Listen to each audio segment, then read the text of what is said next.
எனக்கு கல்யாணம் ஆக போகுது. எனக்கு கல்யாணம் ஆக போகுது.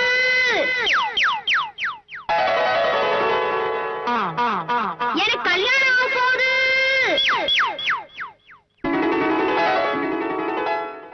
இந்த பொண்ணுக்கு எப்ப பார்த்தாலும் இதே பொழப்பா போச்சுடா. வீட்டு வாசல்ல எவனாவது வந்து நின்னா போதும், எனக்கு கல்யாணம் ஆக போகுது கல்யாணம் ஆக போகுதுன்னு கத்துறாளே தவிர ஒரு நாளும் திருநாளுமா இவளுக்கு கல்யாணம் ஆன பாடும் இல்ல, எவனும் கச்சேரி வாய்ச்ச பாடும் இல்ல.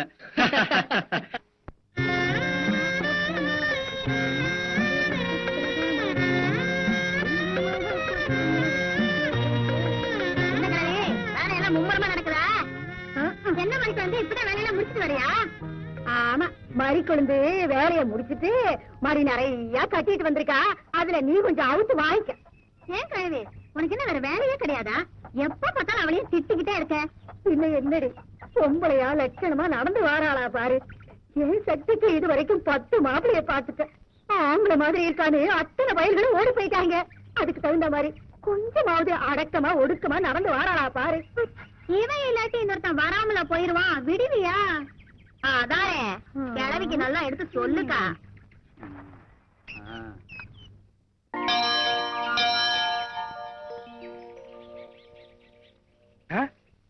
நில்லு நில்லு நில்லு நில்லு நில்லு.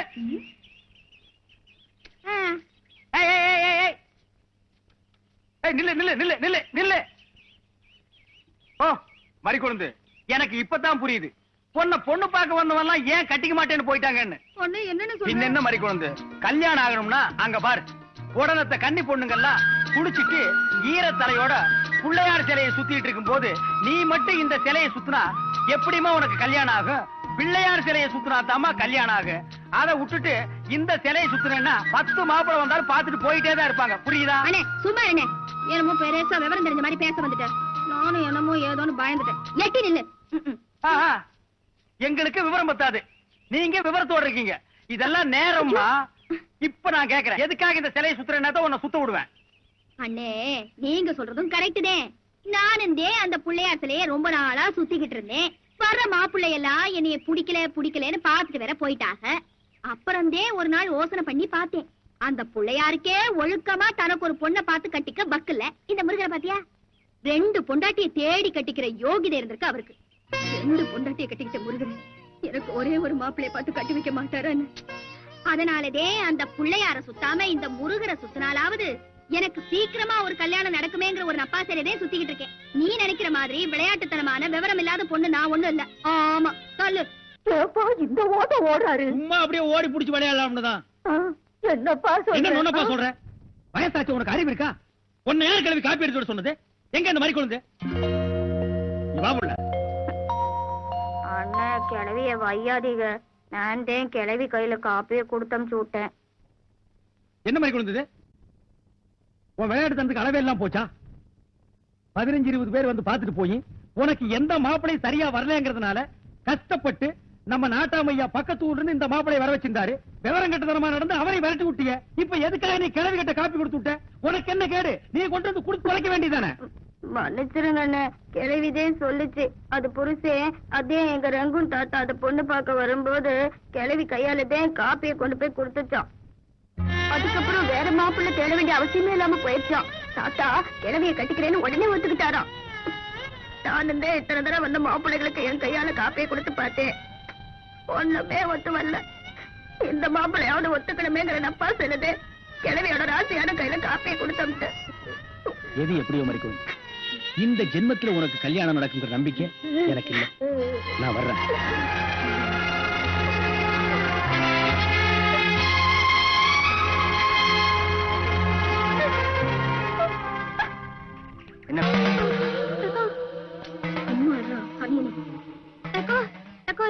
வெளியில வந்து தூக்கி போட்டு மிதிச்சிருவேன். மூடிட்டு சும்மாரு. என்ன மாதிரி குழந்தை என்ன கேக்குறாவ? அந்த கொழுக்கட்டையில தான் ஒண்ணு எடுத்துக்கூட. இல்லக்கா ஒண்ணு இல்ல, நீங்க சாமி கும்பிடுங்க. சாணியா வந்த இடத்துல உயிர் வாங்க.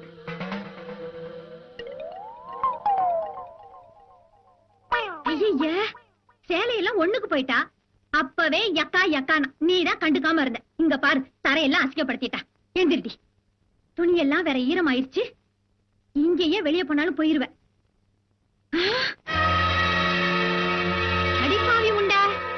மறிக்கொழுந்து என்னடி டாக்டரமோ தெரியாம சும்மா சோனியனை வீட்டுக்கு வா உன்னை வச்சுக்கிறேன். மானத்தை வாங்கிட்டு பீடே. என்னடி சும்மா? உனக்கு தான் நல்லா தெரியுமில்ல இந்த இடத்துக்கு ஆம்பளைங்க வரக்கூடாது, இது ஆம்பளைங்க பார்க்க கூடாதுன்னு. தெரிஞ்சிருந்து என்ன தெனாவட்டு பொம்பளை சட்டை போட்டு கூட்டிட்டு வந்திருப்பா அவனை. இல்லக்கா மன்னிச்சிருங்க, நான் தெரியாம செஞ்சுட்டேன். ஏன் திருடினா? சத்தியமா சொல்றேன் மறிக்கொழுந்து, இந்த தெய்வம் ரொம்ப துடியான தெய்வம். உன்னோட திமிரு தெனாவட்டு எல்லாத்தையும் இந்த தெய்வத்துக்கிட்டே காமிச்சிட்டியா? போடி வெளிய, முதல்ல போடி வெளிய. போடி. இங்க பாருடி,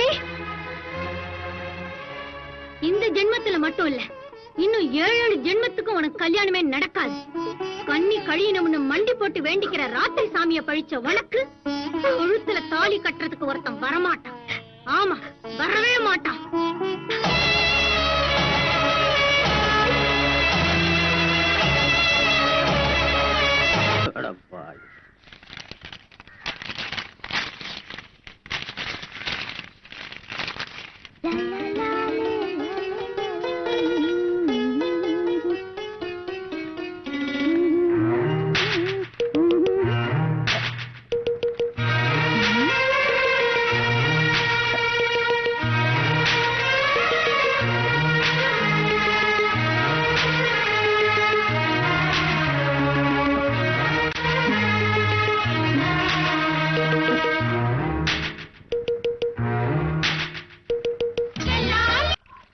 ஓம் அச்சுதாய நமக, ஓம் அனந்தாய நமக, ஓம் கோவிந்தாய நமக.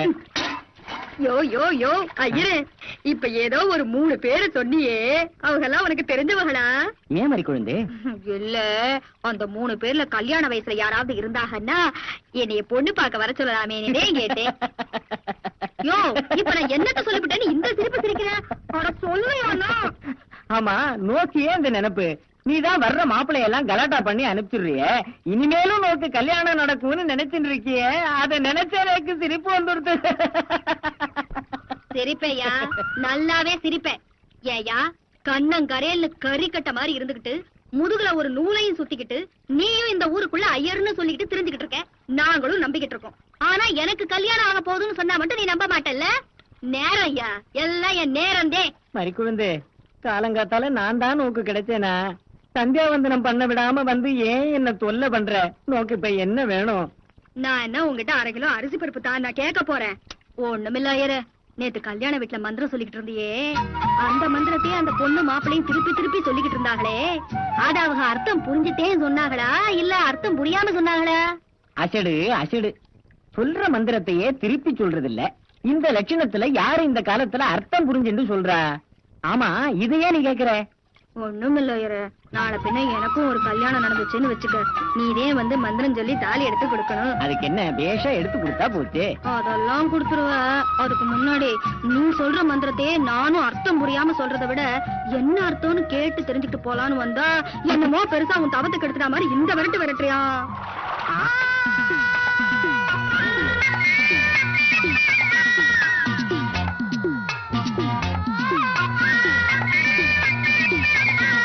ஐயோ, இந்த ஜென்மத்துல நமக்கு பாட்டே வராது போல இருக்கு. முயற்சி பண்ணி பாப்போம்.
என்ன தேவரே, இப்படி பஞ்சாயத்தாருக்கு பதிலே சொல்லாம போனா எப்படி? நாளைக்கு என் பையன் அந்த பொண்ணு கழுத்துல தாலி கட்டுவான்.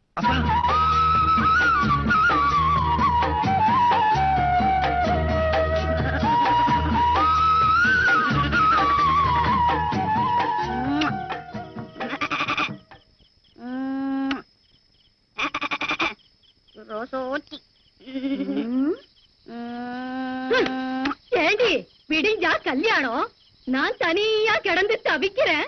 நீ என்னடா நான் உரல உக்காந்துகிட்டு கோழி குஞ்சுகிட்டு கொஞ்சிக்கிட்டு இருக்கிற.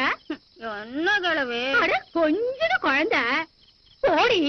நாட்டாமக்காரக வீட்டுல பாத்திரம் தரமுனாக போய் வாங்கிட்டு வந்து வையு.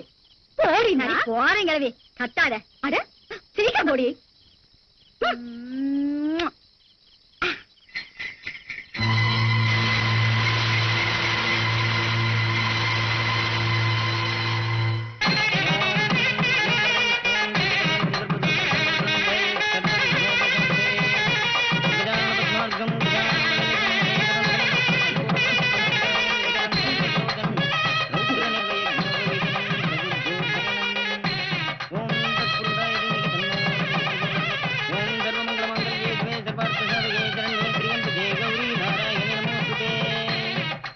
மாங்கல்யம்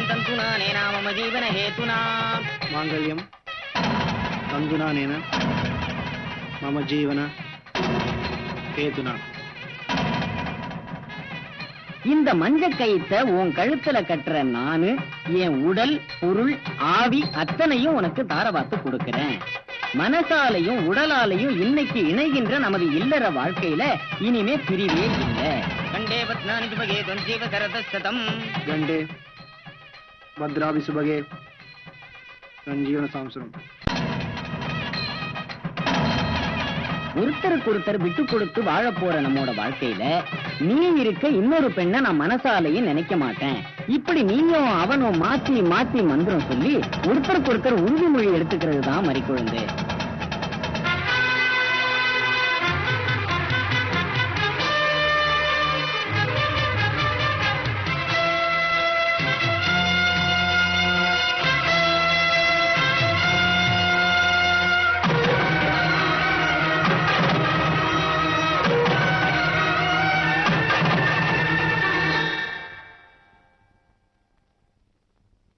எனக்கு இந்த கல்யாணம் வேண்டாம். எனக்கு இந்த மாப்பிள்ளை பிடிக்கல.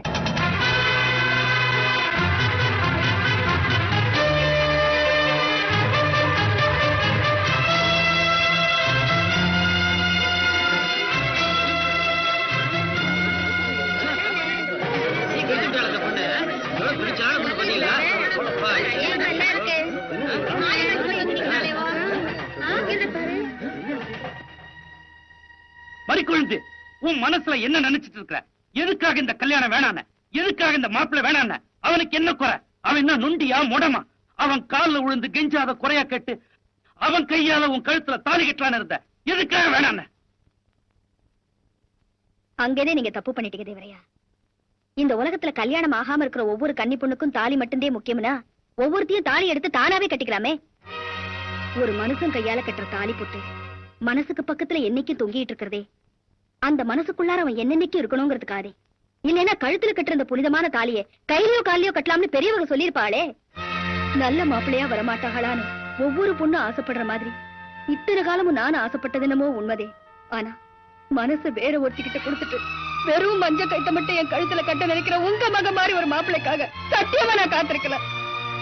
மறிக்குழுந்து, என்ன சொல்ற? ஆமாங்கய்யா, நேத்து ராத்திரி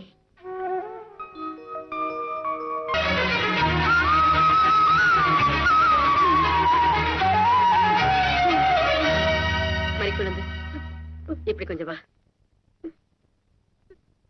நான் சொல்றதை கேளுமா. இல்லங்க டீச்சர் அம்மா, உங்களுக்கு தெரியாது. இந்த ஊர்ல எல்லாரும் என்னைய பொய் சொல்றேன் சொல்லுவாங்க. நேத்து ராத்திரி நடந்த சம்பவத்தை பார்த்ததுக்கு அப்புறமும் எதுக்காக நான் மணமேடை வரைக்கும் வந்தேன்னா எந்த சனங்க எனக்கு கல்யாணம் பண்ணி வைக்கணும்னு பஞ்சாயத்துல ஆசைப்பட்டாங்களோ அந்த சனங்களுக்கெல்லாம் என்ன காரணத்துக்காக நான் அந்த கல்யாணத்தை வேணாம்னு சொல்லேங்கிற விவரம் தெரியணுங்கிறதுக்காக. இது பாரு மறிக்குழந்து, நடந்தது என்னமோ நடந்து போச்சு. அதுக்காக இத்தனை பேருக்கு மத்தியில மாலையை கழட்டி போடுறதும் கல்யாணமே வேண்டான்னு சொல்றதும் அவ்வளவு நல்லது இல்லம்மா. மறிக்கொழுந்து மாங்கல்யம் திருட்டு போற திருப்பி வாங்கிக்கலாம். ஆனா நீ திருட்டு கொடுத்ததும் மனசு மட்டும் இல்லம்மா, உன் வாழ்க்கை இந்தாம்மா. நல்லா யோசனை பண்ணி பாரும்மா. யாருமே தெரிஞ்சு திருட்டு கொடுக்கறதுல கிளவி, நானும் தெரியாமத்தான் திருட்டு கொடுத்துட்டேன். என்ன செய்யறது, ஆண்டவ விட்ட வழி. நீ வா, நம்ம போலாம். வா.